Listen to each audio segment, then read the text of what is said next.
Suatu ketika saya pernah berdoa untuk dijadikan orang miskin. Saya pernah berdoa, ya Allah, aku sungguh takut dengan pertanggungjawaban kepadamu ya Allah. Aku takut ya Allah kalau aku mengurangi untuk rinduku kepadamu ya Allah. Aku takut ya Allah, aku kalau mengurangi rasa cintaku kepadamu karena aku punya harta ya Allah. Maka ya Allah, mohon ya Allah, jadikanlah aku orang miskin. Kira-kira ada kayak doa begitu? Kira-kira selalu saya berdoa begitu. Tapi memang Allah itu selalu apa yang diminta oleh hambanya itulah yang dikasihkan.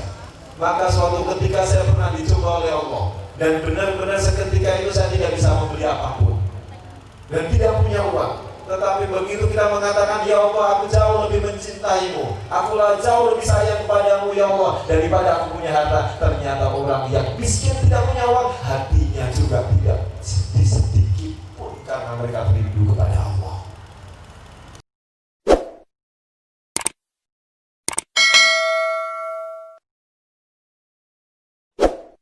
Bismillahirrahmanirrahim.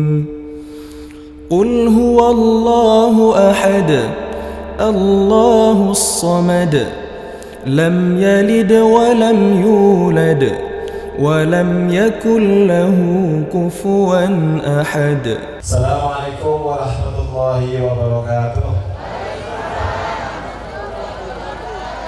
Masih semangat ibu-ibu? Bapak harus semangat Pak ya.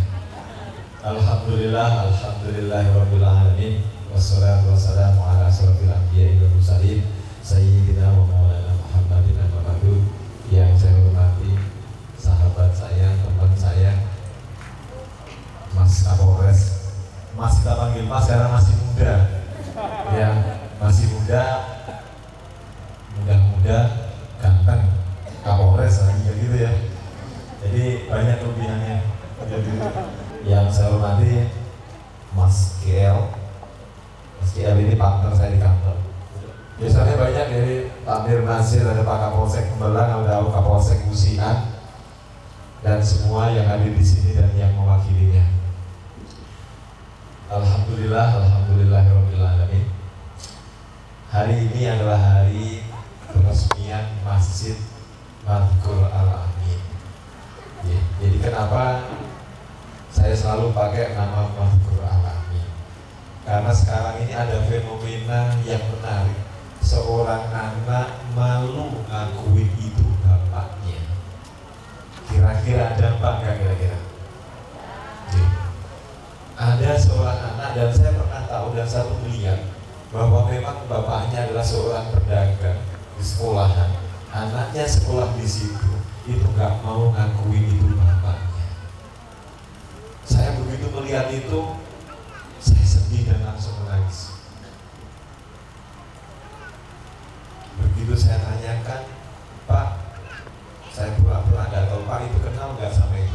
Iya, itu anakku. Tapi begitu ngomong ke teman-temannya bahwa dia adalah bukan bapaknya. Ini jangan sampai terjadi. Kalian sebaik apapun kalian, sebaik apapun manusia, kalau nggak baik sama orang tuanya, tidak akan pernah mendapatkan ridho dari Allah. Tidak akan pernah. Saya dulu ketika saya masih sekolah, saya masih ingat, bapak saya itu bukan orang yang punya tempat, yang punya posisi yang bagus, enggak. Bapak saya orang yang punya beradab juga enggak. Cuman bapak saya dulu pernah berpesan. Ketika saya masih SD itu saya masih ingat, ketika di pinggir jalan, kemudian bapak saya itu bertemu dengan temannya, dan kemudian bapak saya itu menyapa temannya tersebut, temannya tidak mau menyapanya. Maka langsung bapak saya berpesan, Le, nek sampean nanti wis gede, sampai duwe rezeki banyak, jangan lupa untuk tersenyum kepada orang lain. Jangan lupa tersenyum. Tidak disampaikan. Guyu wae, iku wong diguyu tok wis seneng. Wong gak duwe itu, diguyoni tok, disenyumi tok, iku wis seneng. Makanya kalau bisa ibu semuanya, adik-adikku sekalian, cobalah hormati dan cintai ibu dan bapak semuanya. Jangan pernah untuk tidak mencintainya. Dulu ketika ibu saya masih hidup, dan setiap acara dimanapun, Nunduk dikit. itu ibu saya selalu saya gandengin, selalu saya peluk. Acara dimanapun, mau acara peresmian musola, mau peletakan batu pertama, mau sama ayatin piatu dan lain sebagainya, itu selalu saya gandengin. Sama ketika ibu saya ke Jakarta, ke rumah, saya ngajak ke mall, saya manapun, selalu saya gandengin. Itu betapa senangnya orang tua ketika diajak oleh anaknya seperti itu. Makanya Bapak Ibu sekalian, kalau masih ada bapaknya, masih ada ibunya, maka cintailah, hormati ibu bapak ibu sekalian dengan penuh rasa cintanya. Insya Allah hidupnya akan jadi berkah. Jadi itulah kenapa nama masjid ini saya namakan dengan nama Masjid Mazkur, karena kebetulan orang tua kami namanya Mazkur dan Aminah adalah itu dong ibu kami, sehingga kami namakan masjid ini adalah Masjid Mazkur Al-Aminah. Ini adalah masjid ibu-ibu semuanya, masjid bapak semuanya. Begitu kami serahkan ini, bukan, jangan pernah ada yang ngomong bahwa ini masjidnya masjid bayi. Enggak, ini masjid bapak ibu semuanya.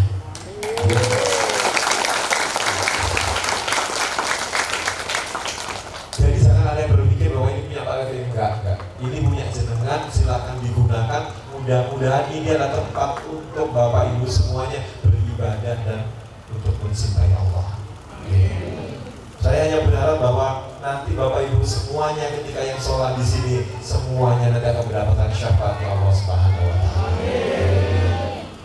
Dan yang kedua, masjid ini kami peruntukkan tentunya adalah untuk orang tua kami.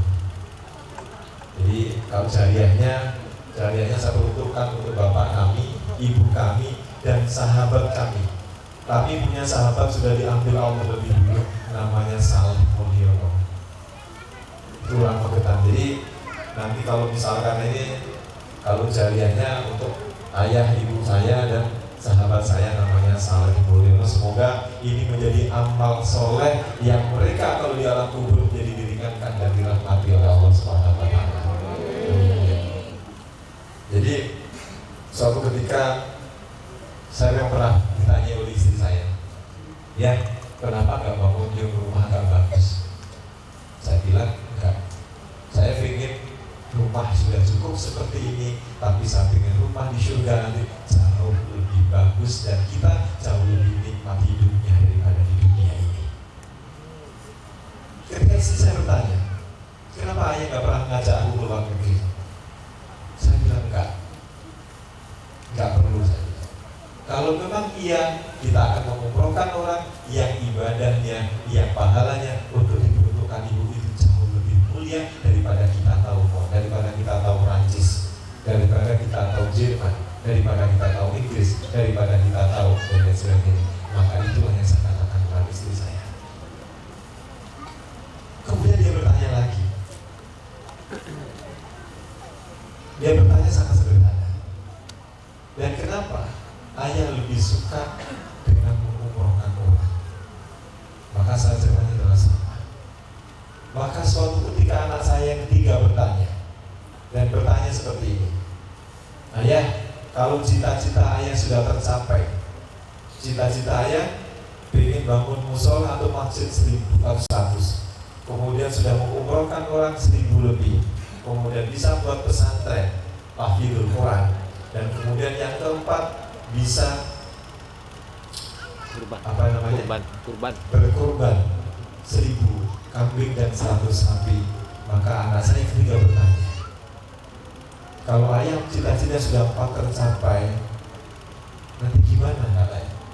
Dan kebetulan ibu, kalau saya menjawab dari yang tadi, kalau masalah nanti Idul Kurban mau sapi, insya Allah nanti akan dikirimin sapi ke Bandung. Dan kebetulan memang Idul Adha besok kami insya Allah akan menyembelih 1.000 kambing dan 100 sapi. Kami peruntukkan orang-orang fakir miskin. Kami peruntukkan untuk anak-anak yatim piatu. Dan kami peruntukkan orang-orang yang belajar untuk menghafal Al-Quran. Jadi 1000 kambing dan 100 sapi kami peruntukkan untuk 3 orang ini. Kenapa saya peruntukkan orang yang 3 tadi? Saya dulu suatu ketika pernah berdoa, kira-kira segini semua pengen jadi orang kaya atau jadi orang miskin kira-kira? Kira-kira jadi miskin apa kaya, Bu? Ada yang pengen jadi orang miskin nggak? Ada tanya. Berapa belas? Wah. Takdirnya juga sama, nggak pengen jadi orang miskin. Kalau sebelah sini nggak mungkin kita miskin, nggak mungkin ini. Jadi kan, ya. Suatu ketika saya pernah berdoa untuk dijadikan orang miskin. Saya pernah berdoa, ya Allah, aku sungguh takut dengan pertanggungjawaban kepadamu ya Allah. Aku takut ya Allah kalau aku mengurangi untuk rinduku kepadamu ya Allah. Aku takut ya Allah, aku kalau mengurangi rasa cintaku kepadamu karena aku punya harta ya Allah. Maka ya Allah, mohon ya Allah, jadikanlah aku orang miskin. Kira-kira ada kayak doa begitu? Kira-kira selalu saya berdoa begitu. Tapi memang Allah itu selalu apa yang diminta oleh hambanya itulah yang dikasihkan. Maka suatu ketika saya pernah dicoba oleh Allah, dan benar-benar seketika itu saya tidak bisa membeli apapun dan tidak punya uang. Tetapi begitu kita mengatakan, ya Allah, aku jauh lebih mencintaimu, akulah jauh lebih sayang kepadamu ya Allah daripada aku punya harta. Ternyata orang yang miskin tidak punya uang, hatinya juga tidak sedikit pun karena mereka rindu kepada Allah. Tidak merasa sama sekali. Bahkan suatu ketika kantor saya itu sampai saya tidak pernah bisa beli apapun. Maka suatu ketika Pak Mul itu yang selalu nemenin saya kemana-mana. Hampir Pak Mul ini sering nemenin saya daripada istri saya. Ya. Kalau Pak Mul itu nemenin saya kemana-mana. Nanti Pak Kapolres juga begitu, nanti akan sering ketemu sama sudahnya sama istrinya gitu. Jadi akhirnya kemana-mana sama Pak Mul. Hampir saya baru pulang kantor kadang-kadang jam 1 pagi, jam 2 pagi baru pulang kantor. Kemudian sidang pagi kadang-kadang jam 9 baru saya di pengadilan, sudah berangkat lagi dan sebagainya. Jadi hidupnya banyak sama Pak Mul daripada sama istri saya. Jadi makanya kadang suka dicandain sama istri saya. Ya udah ya, kawin aja sama Pak Mul sana gitu. Saking seringnya. Nah, akhirnya Bapak Mul yang bilang, Pak Bos, minta dong ke Allah.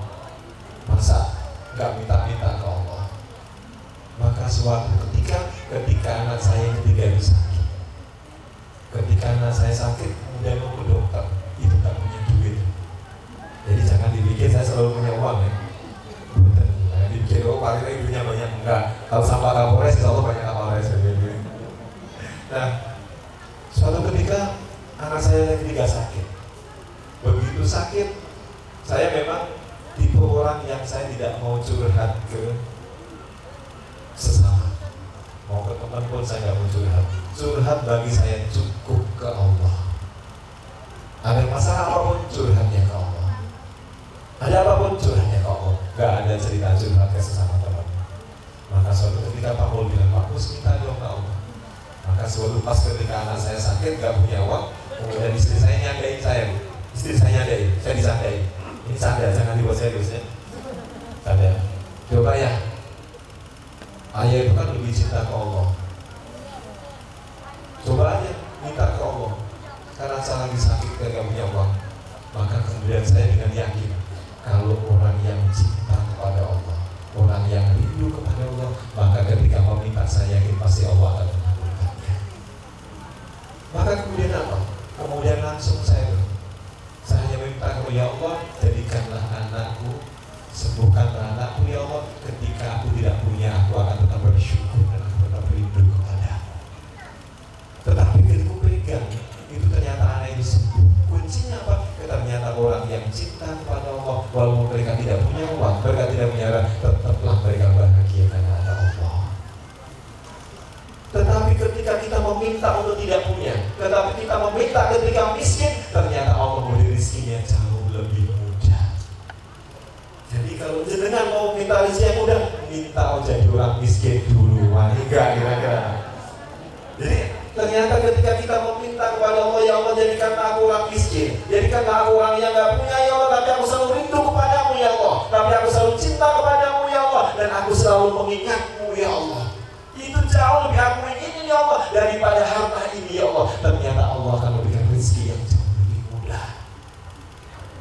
Itulah kenapa akhirnya begitu karena rezeki dimudahkan, kemudian sampai saya bilang ya Allah, karena rezeki yang kau begitu berikan begitu banyak ya Allah, aku ingin mengumpulkan orang 1000 orang. Akhirnya apa? Allah juga memberikannya. Alhamdulillah. Kemarin saya tanya Mas Yon, jamaah yang kita umrohkan sudah berapa? Sudah 1200 lebih. Maka apapun bisa. Maka percayalah, yakinlah bahwa Allah akan memberikan segala sesuatu, termasuk kami insya Allah pada 31 besok kita melakukan ibadah kurban 1000 kambing dan 100 sapi. Apakah itu tidak mungkin bagi kita? Maka jawaban kata istri saya, tidak ada yang mustahil. Kalau kita percaya kepada Allah, Allah pasti akan memberikannya. Masalahnya kadang-kadang takbir masjidnya pun masih gak percaya kita Allah akan dikabulkan ya. Gimana Pak? Itu masalahnya, itu problem kita. Problem kita itu adalah karena kita mencintai Allahnya setengah-setengah, keyakinan ke Allahnya setengah-setengah. Jadi Allahnya juga apa yang diyakini oleh hambaku, itulah yang aku akan berikan kepada hambaku. Kalau hambaku begitu meyakini aku akan memberikannya, pasti kata Allah, pasti aku akan berikannya. Makanya Bapak Ibu sekalian, sama ketika saya misalkan diajak jalan-jalan, ada masjid, ada Pak Manan, saya masih ingat di sini. Begitu dilihat lokasi tanah ini, kemudian saya bilang, yuk bismillah. Minggu depan ya Pak ya? Minggu depan apa minggu depan ya? Saya bilang ini, minggu depan dibangun. Apakah ketika kita ngomong minggu depan dibangun kita punya uang? Dereng Bu. Iya saya dereng. Tapi setelah itu saya langsung minta kepada Allah, ya Allah, aku telah menjanjikan kepada makhlukmu ya Allah, aku telah menjanjikan ya Allah kepada orang-orang untuk membangun masjid di sini ya Allah, maka berikanlah rezeki. Allah ternyata memberi. Kuncinya apa? Yakin kepada Allah. Yakin kepada Allah. Jadi kalau orang yakin, itu akan jauh lebih mudah. Kuncinya kita adalah yakin kepada Allah. Apa yang kita minta Allah akan memberikan, insya Allah akan diberikannya. Kalau kita gak yakin gimana akan diberikannya? Ya Allah, minta ya Allah. Misalnya begini, ya Allah berikanlah ya Allah ke sepeda motor. Begitu besok doanya ganti lagi, ya Allah pas ada tetangganya beli kulkas, ya Allah berikan aku kulkas, berubah lagi ya gitu kan. Nah kadang-kadang ini yang komitmen berduanya ini harus kita benahi. Makanya Bapak Ibu sekalian, ayo kita bangun rasa rindu dan cinta kepada Allah. Saya melanjutkan cerita anak saya yang ketiga.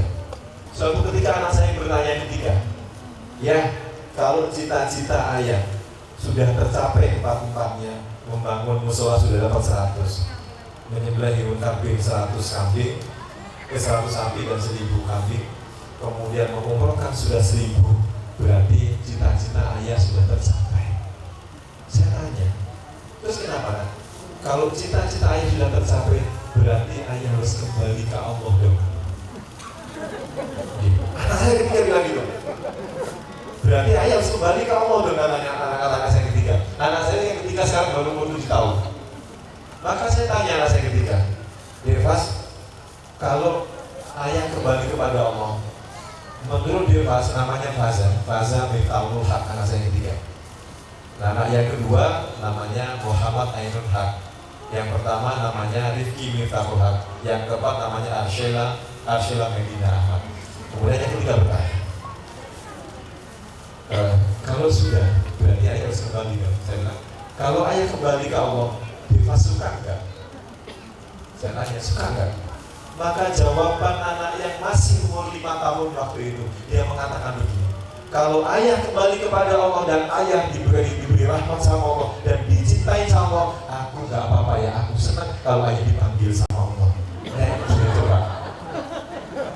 Senang dipanggil sama Allah coba. Anak 5 tahun Bu.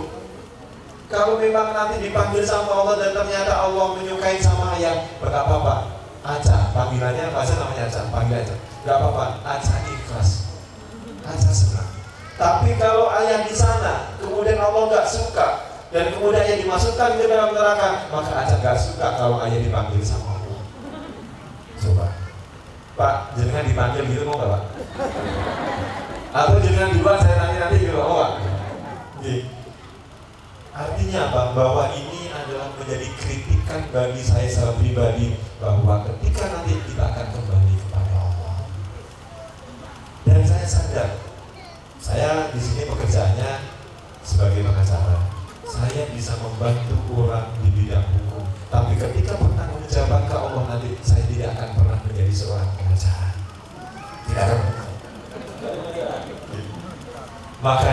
Makanya saya sadar nanti ketika saya akan bertemu dengan Allah besok itu Pak, ibu-ibu, jangan tak kasih bisa nanti ya.